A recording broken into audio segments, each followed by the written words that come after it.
Next हमारे पास क्या होता है, क्लासिफिकेशन ऑफ डेंटल मटीरियल्स। बिस्मिल्लाहिर्रहमानिर्रहीम। अच्छा, इनकी जो क्लासिफिकेशन है बेसिकली इनके यूजेस में, अगर प्रिवेंटिव मटीरियल्स है तो प्रिवेंशन में कौन से मटीरियल्स हम यूज़ करते हैं, रेस्टोरेटिव में तो रेस्टोरेटिव मटीरियल मतलब फिलिंग को कहते हैं बेसिकली। ऑक्सिलरी मटीरियल्स है तो ऑक्सिलरी मटीरियल्स क्या होते हैं, तो हम एक एक को वन बाय वन स्टडी करेंगे। Preventive literally means protective and defensive, जो कह दिया मतलब जो है कि वो मटीरियल जो आपके मुंह को प्रोटेक्ट कर सके, क्या होता है। अब बेसिकली प्रोटेक्टिव डेंटल मटीरियल्स किस लिए हम डिज़ाइन करते हैं, ये बहुत ज़रूरी बात है, ठीक है। Prevent the onset of disease, मतलब कोई डिज़ीज़ हो, फॉर एग्ज़ाम्पल आपको पेरिडोंटाइटिस हो या जिंजावाइटिस हो या डेंटल कैरीज और ट्रॉमा, कोई इंसिडेंट हुआ है, कोई इंजरी, कोई किसी ने आपको एक आपके मुंह इंजर हुआ है टू द टीथ, ये सपोर्ट देता है और प्रोटेक्ट करता है टीथ को और सपोर्टिंग टिश्यूज़ को by preventing the onset of disease, trauma, injury to the, ठीक है। The various types of preventive material, preventive materials में क्या होता है, आपके जो टूथपेस्ट जो आप घर में यूज़ करते हैं, माउथ वॉशेज जो आप घर में यूज़ करते हैं, फ्लोराइड्स जो बेसिकली आप यूज़ करते हैं, फिट एंड फिशर सीलेंट्स आप करते हैं, थर्मोप्लास्टिक पॉलीमर्स होते हैं। अच्छा, ये आपके पास जो होते हैं माउथ प्रोटेक्टर्स हो गए या आपके पास माउथ गार्ड्स हो गए, जो भी है। रिस्टोरेटिव मटीरियल्स क्या होते हैं, बेसिकली जो रिस्टोरेटिव मटीरियल्स हम कहते हैं ये हम बेसिकली किसे कहते हैं, हम फिलिंग मटीरियल्स को कहते हैं, ठीक है। Basically this materials are specially fabricated material use to restore the क्या करना होता है इसने रिस्टोर या replace the lost tooth structure, अगर आपका स्ट्रक्चर जो टूट गया है वो लॉस्ट है, उसका मतलब हम कहते हैं ना कि किसी का स्ट्रक्चर में वो हो जाता है कि अगर आपने देखे हो लोगों के दांत, तो उनमें क्या हो जाते हैं, वो आधे हो जाते हैं, उनके पीसेस कुछ गिर जाते हैं, तो उनको रिस्टोर या रिप्लेस करने के लिए टूथ स्ट्रक्चर हम यूज़ करते हैं।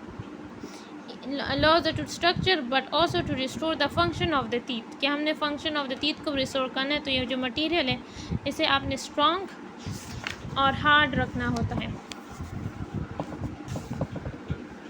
ये हार्ड होता है, ठीक है।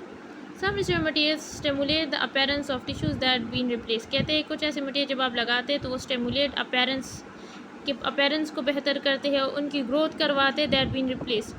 Tissue stimulated by restorative materials include, अच्छा जब आप रिस्टोरेटिव मटीरियल लगाते हैं तो वो कौन से टिश्यूज़ को रिस्टोर करते हैं बेसिकली। एक आपके पास enamel of dentin, enamel of dentin को किस तरह आप करेंगे, जब फिलिंग और क्राउन होगा तो उसकी स्टिमुलेशन इस तरह होगी, जो म्यूकोसा ऑफ द पेरिडोंटम होगा, पेरिडोंटम में हमारे पास क्या, ठीक है, म्यूकोसा ऑफ द पेरिडोंटम होगा, तो आप डेंचर्स के थ्रू करोगे। Even the skin of the face, skin of face, अगर आपका स्किन फेस कोई डैमेज हुआ है, क्या हुआ है, तो मैक्सिलो फेशियल सर्जरी में जाकर आप मैक्सिलो फेशियल प्रोस्थेसिस बनाते हैं बेसिकली।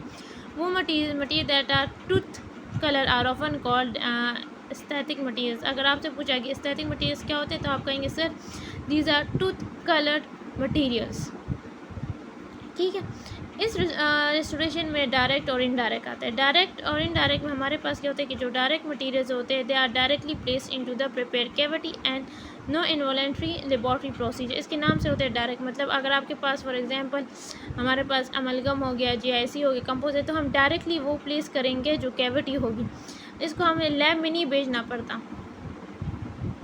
ठीक है। फिर हमारे पास जैसे ऑफकोर्स डेंटल अमलगम है, कंपोजिट है, जैसे एक्सेट्रा। इनडायरेक्ट रिस्टोरेशन मटीरियल्स में वो मटीरियल्स होते हैं जो आपके पास इनडायरेक्टली प्लेस होते हैं प्रिपेयर कैविटी में या और प्रोसीड किया जाता है लेबॉर्ट्री में, ठीक है। इनडायरेक्टली प्लेस किए जाते हैं लेकिन प्रोसीड लेबॉर्ट्री में की जाती है। इन दोनों में फ़र्क यही होता है कि इनमें क्या होता है कि आपको उसकी ज़रूरत नहीं होती, लेबॉर्ट्री की ज़रूरत नहीं होती, लेकिन इसमें क्या होता है कि आपको ज़रूरत होती है लेबॉर्ट्री की। इनमें क्या होता है, आपके पास पोर्सलिन के क्राउन्स आ सकते हैं, सरमिक्स का, एक्रेलिक है, कास्टिंग है, base metal, even gold alloys. Auxiliary materials, अब कौन से मटीरियल ऑक्सिलरी हम बेसिकली क्या कहते हैं, जो हमें असिस्ट करते हैं, असिस्टेंस हम कहते हैं ना, तो असिस्ट कर रहे होते हैं, हेल्प कर रहे होते हैं, ये हेल्पिंग मटीरियल्स हम कह सकते हैं। ये क्या होता है आपके पास, these are your helping materials,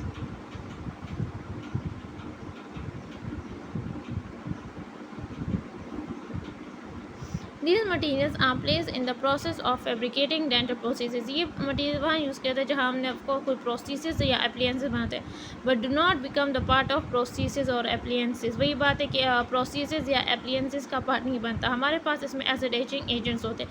ये जो एसिड एचिंग एजेंट्स होते हैं बेसिकली हम कहाँ यूज़ करते हैं, हम कंपोजिट में यूज़ करेंगे। आप आगे रीड करेंगे, स्टडी करेंगे इंशाल्लाह। उसकी बॉन्डिंग के लिए बहुत ज़रूरी होता है।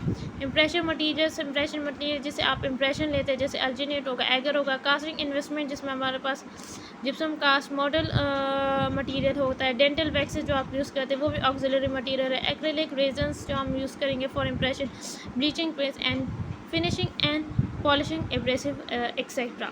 ठीक है, एब्रेसिव एक्सेट्रा। तो हर किसी की मतलब डेफिनेशन आनी चाहिए कि प्रिवेंटिव है तो वो किस लिए होता है, रिस्टोरेटिव है तो वो किस लिए होता है, ऑक्सिलरी है वो, और सब की आपको डेफिनेशन आनी चाहिए। इंपॉर्टेंट है ये बहुत, आप आगे पढ़ेंगे इन सब को, आप डिटेल इन सब पर चैप्टर, चाहे वो एसिड एचिंग है, चाहे आप कंपोजिट अमलगम की बात करेंगे। तो अगर आपको कोई भी क्वेरी हो तो आप कमेंट सेक्शन में पूछ सकते हैं।